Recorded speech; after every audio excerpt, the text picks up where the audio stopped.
Line 2, who have we got? We've got Jason from Newcastle. Hello, Jason from Newcastle. How are you? Hello, Jamie. Hello. Hi. How are you? I'm fine, thanks. First of all, I just want to talk about Chris and Lucas because they're very similar in the sense of being strong-willed. So I think there's going to be a lot more problems in the household from them to come. Chris attacked Lucas yesterday about, you know, the food and stuff, and Becca interrupted. But I love Becca, so I think she's going to be a bit sly within the next few days to come. And I just, everyone's starting to gang up on Chris, and I agree with it because I don't like him. You know, he's moaning over food, you know, it's quite pathetic, actually. But do you think he did the right thing by apologising straight away, or did that come across as a bit too... he was thinking about nominations, or...? Because he mentioned saying, you know, the public voted Rebecca in. So I think he's just trying to get back on her side because I think he's playing a game. So I think, you know, he's just doing that, to, you know, for the tactics. But I really don't like him. And Victoria went, she was so boring. What don't you like about him? Is just his character, his physique, his voice? Or... I just don't like his character and the way he's going on, because there is a lot of alpha male sort of people in there. And it's very hard between the lot of them, you know, to see who's at the top because they're all trying to fight at each other. And I just think, you know, Chris, I just want him out. I don't really like the way he's going on. OK, well, thank you very much for your call, Jason. You never know what's going to happen tomorrow. Nominations live on Bots. Line 3, who have we got? Got Jack from Liverpool. Jack, how you doing, mate? Hello, Jamie. Hi, cheer up. I'm not sad. You're sad? No, I'm not sad. You're not sad? Oh, I thought you just sounded a bit depressed. Have you had a drink? No. OK, what would you like to talk about? That little cow, Lydia, I hate her. Wow. OK, just don't sit on the fence. What don't you like? What don't you like about Lydia? She's a great housemate. She loves to get stuck in. She's caused some great storylines, some great arguments. She's been at the centre of everything. What's wrong with that? She's just a little... Oh, she's fame hungry. And that stupid... Lee. I don't even know who he is. Who, sorry? Andy Scott Lee. You know Andy Scott Lee. No, Everyone knows Andy Scott Lee. Everyone's just no pretending to idea. know Andy Scott... Everyone's just pretending they don't know who he is. He was in 3SL. A little one-hit wonder band in the 2000s. You've got 2,000 followers on Twitter, you know. I've got more than that because no one... Well, I'll tell you what. I'm going to go and prove to you how famous Andy Scott Lee is. I will. Go on, then. I'll go and ask some people. Watch tomorrow night's show, and you'll see just how famous that fella is. He came third in 2005 Eurovision bid. Lost out to Gina G. You know, that kind of stuff isn't cheap, mate. Have we got anyone else on the line? We do. We have Callum from Oxford. Hi, Callum. How are you, mate? Hi, Jamie. I'm good. How are you? Very good. Yeah, I'm just calling to disagree with everyone about Lydia. I think she's a brilliant housemate. I think we saw tonight how she's definitely playing the game, stood outside the bathroom door, listening and acting as if she didn't want anybody. It was. No, she was. It was classic party girl behaviour, wasn't it? She, you know, pretended that she didn't know who he was talking about. She set them off properly and then backed away quite quickly. Do you know who Andy Scott Lee is? Was he in Steps? No, that was H. Thank you very much. That's enough of you lot for now. If you want to get involved, leave a message on this number below me here, and I will consider returning your call or leave me a nice message. But what will we be ranting and raving about next week in the Big Brother house? Here's task producer Jackson here with a sneak peek at what those poor sods have got coming their way. Hello, I'm Jackson from the task team. It's day 6 and things are going really well so far. To start off with, we set Dina a special task on launch night to try and stir things up. She was told that when all housemates had entered the house, she'd have to nominate 3 of you. Connor, Victoria, Lydia. I thought I spent a long time talking to you. I'm quite shocked by that. Lydia really enjoyed that task. And then we saw Siobhan making some good first impressions on the rest of the group. Time for your first housemate impression. I don't need to, you know, communicate who I've danced for. What the fuck are you talking about? I'm just trying to be nice to people. Lydia enjoyed that task too. And then we've set Becky here a special military assignment ahead of this week's nominations. At least one housemate must choose you as their favourite. You've put me in a really bad situation. I can't be arsed getting evicted already. It's a joke. But what about next week? I can tell you that it may involve a few mega lols and hopefully even a few ruffles. I've got something here that's a bit of a clue as to what we're doing. This cheeky chap. But I can't tell you any more than that or I'm afraid I'll be shot. Get lost. you, Jackson, there. Ian, megalols. What do you make of that? Beg your pardon? Megalols. I did actually say megalols. You did say megalols, It's the name of the task, Ruffle. so it's a quote. Yeah, rufflecopters all round. LeMayo. It's really very, very exciting. I'm on the edge of my seat. I mean, that was eye-opening. I think you'll agree. A tiny little bit of wee-wee has come out of my willy. Oh, wow. I think we know what that means. Victoria, will the housemates be looking forward to this first shopping task, do you think? Of course they will. They need to get more sausages. More sausages. Do you think it's a fun thing in itself, or it's just fun because they're really hungry? Well, Chris is definitely hungry, isn't he? Different question, but OK, yeah, good.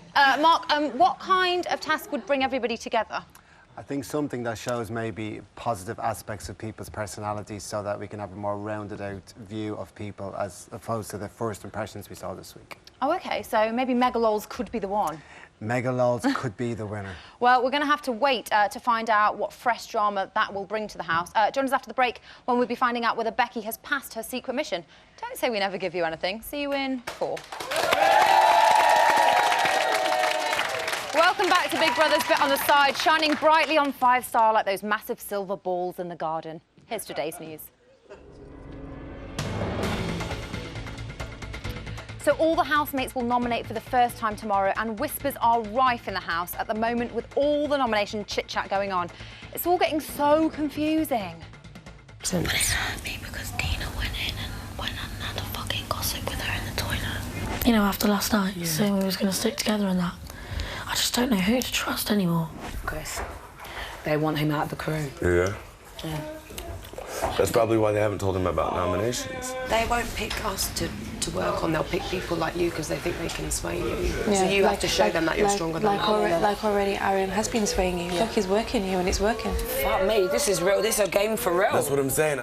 Oh, blimey, this is real and it is a game, but I'm so confused. Then at 17:58, the house gathered for the reveal of Becky's secret mission and to divulge who their favourite housemate is. Was it a shocker? Was it balls? If one or more housemates have chosen Becky as their favourite housemate, she will have passed her secret mission. She will be immune from this week's eviction. However, if Becky is nobody's favourite housemate, she will automatically face the public vote. Big Brother will ask all housemates to write down the name of their favourite housemate on their board. Siobhan. Lydia. Connor. Adam. Connor. Lydia. Ashley. Adam. Siobhan, but I don't know how to spell her name. Caroline. Hey. Adam. I really thought it was a very talented chef. Okay. I said Dina. Becky. Becky has passed her secret mission. So, Becky's secret mission all ended well. She's got herself immunity for the week, which is brilliant, but this is Big Brother, so it's never that simple.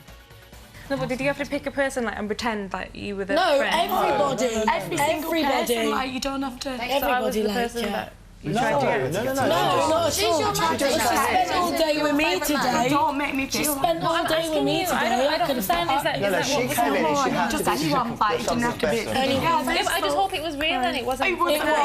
I'm not a gay person. It I was the worst situation of my life, and I hate it like that. I hate fake friendship. I just hope I haven't been made an idiot out of. I feel really silly. What are you laughing at? Dina. What's up with you, Dina? How can you get so on? It was real to me, Dina. Jamie, what do you make of it? Good, OK. Well, maybe if Becky gets the jelly babies out again, it will make everything all better. That's the news from earlier today, but what's happening right now? Ian Lee, are you there? I'm here. It's very exciting. Some of the housemates are out in the pouring rain in the garden. And interesting to note that Dina is wearing a bikini top. I'll just allow you to zoom in there just to see that. And she's talking to Benedict. Also, Chris has been doing a lot of posing around. He's got an amazing six-pack, but I can reveal exclusively it's drawn on with marker pen. It's not really muscle. He's just drawn some lines across himself. And Adam is... at the moment telling a really, really boring story about being a gangster in America and getting socks tattooed on his legs, which really is quite a dull story, as I'm sure you can imagine. But they all seem to be getting on quite nicely. Lydia's in there. She's having a nice little chat with everyone. It looks like they're having quite a bit of fun in the hot tub, in the chat. Another exclusive, the grass. Let me just open that for you. Hi. The grass, it's not real grass. It's the stuff that you get outside of greengrocers. Siobhan has got a hat on that either her head has grown or that hat has shrunk, because there ain't no way that's fitting on there. But basically, you know, they're just chilling, there's no arguments. They seem to be having a nice time, which is good. And that's what we want from the housemates. It's not. We want them to fight. Back to you. Thank you, Ian. We don't want them to fight. We don't. And I'd like to make a formal apology for calling the digital team imbeciles. Hashtag imbeciles, though, for the digital team, if you agree. OK, Helen! It's Helen Digital! What's going on? You've got some goss for me? What's going on in the house? Do you want house gossip? I want some house gossip. OK, in the house, Dina and Becky are still not really talking. Oh, no, I thought that would all get smooth. No, they had like an awkward hug, and it's kind of like Becky wants to make it better.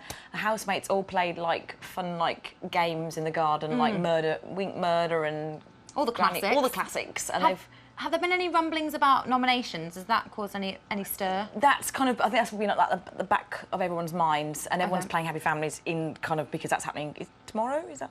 Imminent, yeah, tomorrow. Imminent. I don't know. Tomorrow, I believe. No exclusive there.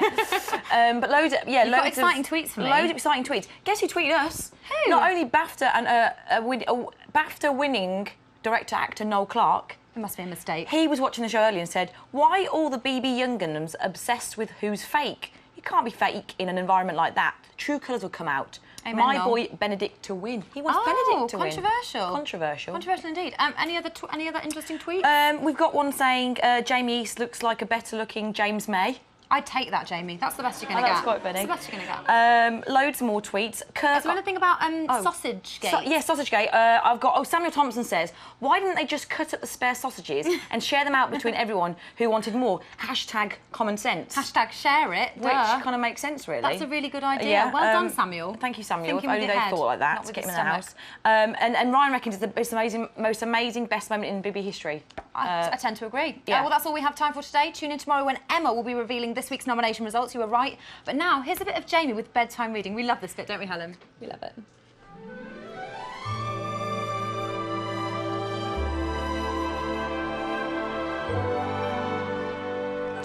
Tonight's story comes from my wild card, Becky Hannon, aged 19. Once upon a magical kingdom called Glitter Island, there was thousands of beautiful fantasy creatures, including Lala, well, that's a Teletubby, a flying pink and purple flying pony. Well, that's just My Little Pony, isn't it? One day, Lala went on a fly. Went for a fly, went on a fly, we don't know, and found a castle with princesses everywhere. She met Cinderella and Sleeping Beauty, who asked for a ride, presumably on the fly. She said they was soaring high, but it started to rain money and sweets. They was all astounded. Lala got too excited, lost balance, and Cinderella fell off. Presumably the fly or the pony, I just don't know anymore. She was plummeting towards the ground, but a bouncy castle appeared, as it does, and saved her. Phew, said Lala. They walked back to the castle and ate the ultimate banquet. Well, it's Becky's story, it's bound to be a bloody banquet at the end of it. The end.